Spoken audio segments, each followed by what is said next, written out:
शिल्पा शहर की पढ़ी लिखी और होशियार लड़की है, जिसकी शादी उसके पापा के सालों पुराने वादे की वजह से गांव के विकास से हो जाती है।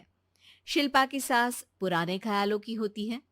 अरे शहर की हो, इसका मतलब ये नहीं कि जो मन आए करोगी। घर के कुछ नियम है जो तुम्हें भी मानने पड़ेंगे। हाँ। मम्मी, मुझे रीति रिवाज से कोई दिक्कत नहीं है, पर ऐसे नियम जिनका कोई मतलब ना बने, वो तो गलत है। हाय, देखो तो। अरे घर आए एक दिन पूरा नहीं हुआ और सास से जुबान लड़ाना भी शुरू। नई हो, बहू हो, अपनी हद में रहना सीख लो। हाँ। इतने में विकास भी वहां आ जाता है। माँ, मुझे लगता है शिल्पा को घर रहने की जगह दुकान चलना चाहिए। इसकी नई चीजों की समझ और सोच हमारे बिजनेस के लिए बहुत अच्छी रहेगी। बेटे की बात सुनकर माँ को बहुत गुस्सा आ जाता है। अच्छा, अरे बीवी के आते ही तेरे तो सुर बदल गए। अगर ये दुकान जाने लगी तो गांव में क्या इज्जत रह जाएगी हमारी है? लोग क्या कहेंगे? ये कहीं नहीं जाएंगी बस। हाँ। माँ के आगे और कुछ बोले बिना विकास वहां से चला जाता है और सास शिल्पा को घर के कामों में लगा देती है। उसी रात विकास और शिल्पा साथ बैठकर बातें कर रहे होते हैं। मम्मी ऐसा क्यों सोचती हैं कि औरतें कुछ नहीं कर सकती, और उन्हें लोगों की इतनी चिंता क्यों है? पापा की डेथ के बाद माँ ने दुकान संभालने की कोशिश की थी, पर लोगों ने उल्टी सीधी बातें सुनाकर उनका आत्मविश्वास इतना गिरा दिया कि वो कुछ कर ही नहीं पाई और सोचने लगी कि शायद औरतें ये सब कर ही नहीं सकती, इसलिए उनसे भी नहीं हुआ। लोगों की यही तो दिक्कत है, उन्हें अपने से ज्यादा दूसरे की जिंदगी में स्वाद आता है। वैसे लोग जिनसे डरते हैं ना, उन्हें ही तोड़ने की कोशिश करते हैं। आप फिक्र मत करो, मम्मी की सोच बदलने का तरीका है मेरे पास। और अगले ही दिन से शिल्पा अपनी सास की सोच बदलने और लोग क्या कहेंगे के डर को खत्म करने की जद्दोजहद में जुट जाती है। मम्मी, आपको पता है, गीता बबीता, अरे जिनके ऊपर दंगल फिल्म भी बनी है, मैं फिल्म बिल में नहीं देखती। हाँ। वो हरियाणा की लड़कियां हैं। दोनों रेसलर हैं। उन्होंने जब ये शुरू किया था ना, तो लोगों ने बहुत बातें बनाई, बुरा भला बोला, मजाक भी बनाया, लेकिन उन्होंने ना किसी की सुनी, ना अपने ऊपर से विश्वास खोया और ना ही हार मानी। और देखो, आज किस मुकाम पर है। अरे तो ये सब मुझे क्यों सुना रही है? हाँ। नहीं नहीं, बस ऐसे ही, हमें अपने आसपास की खबरें तो रखनी चाहिए ना। ऐसा कहकर शिल्पा अपनी सास को सोच में डालकर वहां से चली जाती है। अब शिल्पा हर दिन दुनिया के अगेंस्ट अपनी हिम्मत से सक्सेसफुल बनने वाली लड़कियों की कहानी अपनी सास को सुनाने लगती है। इसी तरह कुछ समय बीत जाता है। और माँ, आजकल बहुत चुप चुप रहती हो, सब ठीक तो है ना?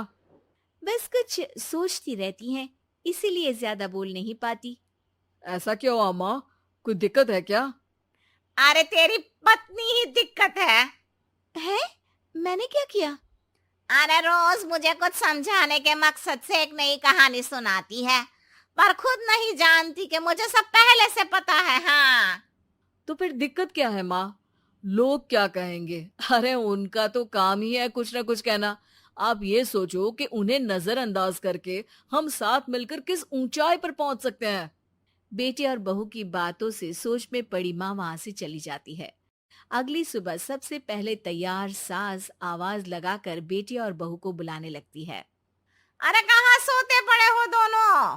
किसी को घर में कोई काम नहीं है का? हाँ। सास की आवाज सुन शिल्पा भागती हुई कमरे से बाहर निकल आती है, जिसके पीछे विकास भी बाहर आ जाता है। मम्मी, आप इतनी सुबह तैयार होकर कहाँ जा रही हैं? अरे किसी नई शुरुआत से पहले भगवान का आशीर्वाद बनता है या नहीं?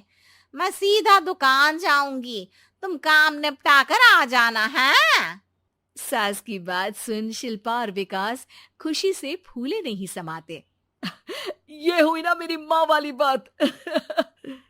पूरा परिवार मिलकर दुकान पर काम करने लगता है, जिसमें विकास और उसकी माँ दुकान संभालते हैं, तो शिल्पा काम को ऑनलाइन डाल शहर और इंटरनेट का काम संभालने लगती है, जिसे देख गांव में लोगों के बीच गॉसिप शुरू होते देर नहीं लगती।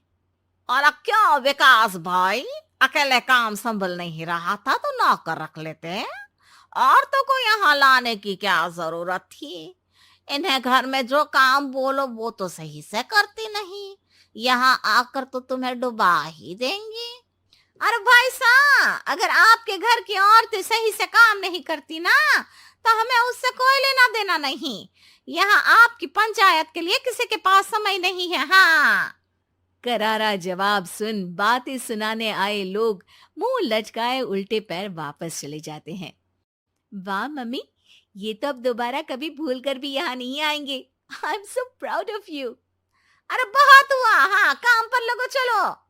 तीनों आपस में काम बांट कर अपने अपने काम पर लग जाते हैं। इसी तरह दिन दिनों के साथ महीने बीतते हैं, जिसमें शिल्पा की पढ़ाई, विकास की मार्केट स्किल और सास की फाइनेंशियल मैनेजमेंट से उनकी दुकान बहुत अच्छा बड़ा बिजनेस बन जाता है, जो गांव के साथ साथ शहर में भी अच्छा खासा मशहूर हो जाता है। अरे सच ही कहते थे तुम दोनों, लोगों का तो काम ही होता है कहना। अब हमें सुनना है या नजरअंदाज करना है वो तो हमारे ऊपर है। हाँ। आपकी शुरुआत में गालियां और आसमान छूने पर तालियां, ऐसे लोगों का तो काम ही है पलटना। इनकी बातों से हमें कभी अपनी राह बदलनी नहीं चाहिए, बल्कि अगर बातें बन रही है तो समझ जाओ कि रास्ता सही है।